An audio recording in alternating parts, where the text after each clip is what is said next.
Consumer alert. The personal information of hundreds of millions of people could be in the hands of hackers after a massive security breach at Marriott, the largest hotel chain in the world.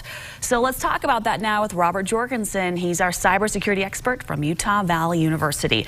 Let's clarify the dates, because I was just talking to you about this. We keep saying 2014. So did the hack happen then, or has it been going on for 4 years? It's been going on for 4 years. So unlike Equifax, where the attackers were in for about 2.5 months, and we thought that was bad, in this case it appears that they were in Marriott's system from 2014 until they were discovered in September of this year. So we're talking millions of people. 500 million. So to put that in scope, the Equifax breach that we were up in arms about a year ago was only about 170 million. So 5 times the size of last year's issue. Much bigger, yes. Wow. Okay, so what kind of information was taken? So for most users, it seems like it was contact information, email addresses, names, things like that.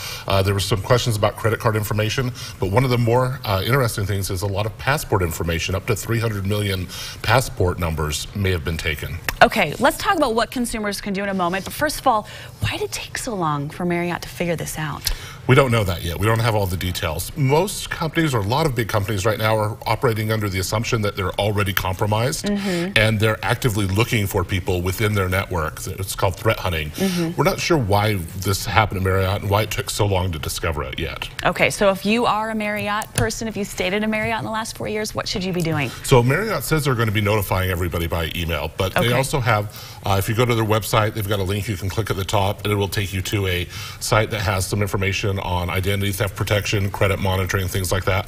But in general, the things that you should normally do, make sure you're using different passwords, change your password if you use the same password at Marriott somewhere else, and then keep an eye on your credit report, freeze your credit. Is the reality just that this is probably going to happen? We should just kind of prepare, but just like companies are preparing for cyber attacks, as individuals, we should be preparing as well? I think so. We should be prepared.